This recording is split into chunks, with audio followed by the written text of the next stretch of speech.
Read the disclaimer. Doofus.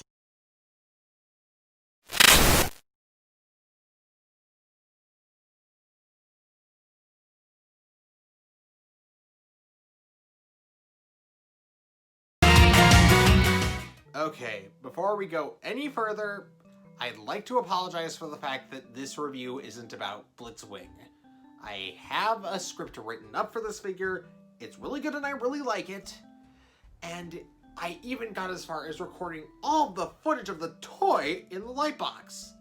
Only to discover that I hadn't shot it properly and that the edges of the lightbox were completely visible during 90% of the footage I had recorded. So, unfortunately, it seems I'm gonna have to cancel this figure review and put it off until next time. The whole experience has taught me a very important lesson, and that is that this lightbox behind me that you can't see right now is not at all qualified to record anything larger than a deluxe. The good news is that since we last saw each other, I have acquired a much larger lightbox. The problem comes with the fact that it isn't exactly designed with built-in lights, so I have to light it externally, which is all to say, salutations denizens of the internet, I'm Firebyte27, and let's commence our analysis of Cyberverse Hammerbyte. Now then, all of you should know that this is kind of new territory for me.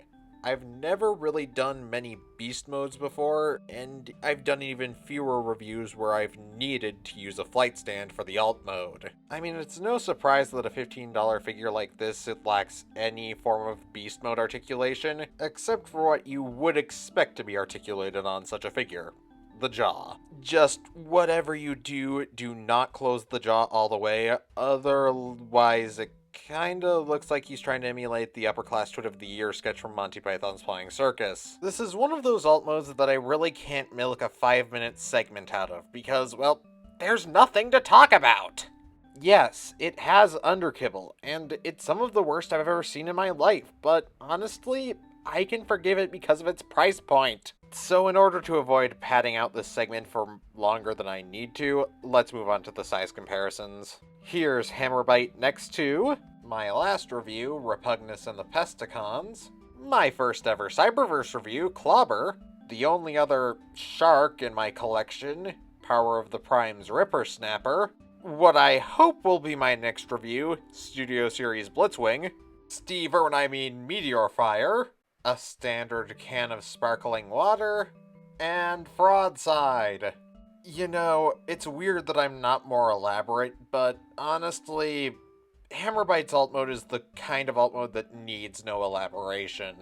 There are no funny gags I can do, nothing to make this thing, seem worse than it is, because it's not bad, it's just boring.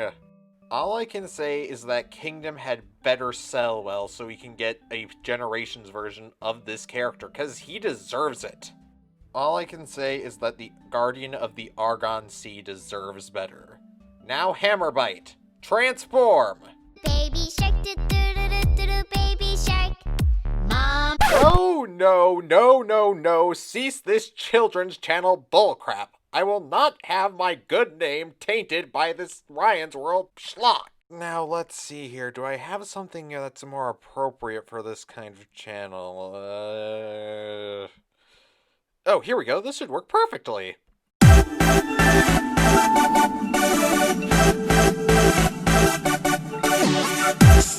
On the surface, Hammerbyte looks like he does a good job managing his kibble. If you're looking at Hammerbyte while he's standing in a rigid A stance, it's easy to say, I wonder where that fish did go.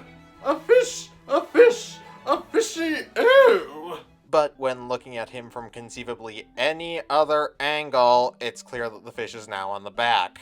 And while it's not the worst backpack I've ever seen, it is pretty damn ugly. Granted, the backpack needs to be present in order to facilitate this figure's gimmick, but I would have gladly sacrificed the gimmick in order to get better articulation and a more accurate robot mode. And also, if you can believe it, better paint. It might not be evident on camera, but this blue metallic paint that they've used for the kneecaps, the fins in shark mode, and the shark head are absolutely gorgeous in person. So much so that I want more. That being said, I am very aware that this figure operates on a $15 budget, and $15 ain't really what it used to be 5 years ago. The articulation also isn't really that good, and honestly, your best bet is to just buy a figure stand so you can milk every single one of the dynamic poses out of this figure. Fortunately, this is one of the few figures with a stand hole that actually will plug into the figure stands I bought. That doesn't immediately create stress marks around the plastic hole. And now with those standard features out of the way, let's get onto the gimmick.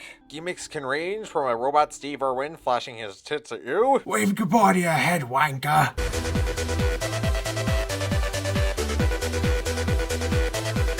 To Repugnus's flexing mandibles, to Clobber's clear green armor. Just yank downwards on the shoulder and... his beast mode is now a hoodie. And honestly, the way the lower jaw bends in this mode reminds me even more of the upper class Twit of the Year sketch. Oh look, and in the time it took me to say that, he managed to run himself over with a car. And you may be wondering, as a result, why I chose to review this figure despite the fact that I find its gimmick extremely boring. And that's because, well, I didn't really have the time to make something longer. The Repugnus review basically took me 4 days to make, including all the edits I had to make to it. But in this case, I really wanted to focus my energy on the Blitzwing review. There's also the tiny fact that I do want to return to doing weekly reviews and even try to monetize it somewhat. And so making a shorter video while I conserve energy to put towards the Blitzwing video is kind of a move on my end to just conserve on energy and make sure I'm not editing all week. And in keeping with trying to conserve as much energy as I can making this video, let's move on to the size comparisons. Here's Hammerbyte's robot mode next to Repugnus and the Pesticons, Ripper Snapper, Clobber, Meteor Fire, Blitzwing, a standard Qtama, and a standard can of sparkling water because I forgot to film him next to Frodside. So, does Cyberverse Hammerbyte warrant being in your collection? You know what? I hate to sound like a broken record player, but if you're a serious collector, then no, it really doesn't belong in your collection. I mean, it's warranted in my praise because of its originality, and because I prefer it to the extremely bland and flavorless G1 references we've been getting all over. Not to mention the fact that it's not enough paint, there's not enough articulation, heck, there's not even enough detailing or enough of an interesting transformation. Overall, I can't really say that I recommend it to anyone who's just collecting figures. However, the gimmick rocks. The transformation, for what little it does, is pretty fun. And trust me, any video where I get to make multiple Monty Python references is a review that's worth doing in my eyes. So, with that being said, this is Firebite 27 over and out. And don't forget to go off the deep end.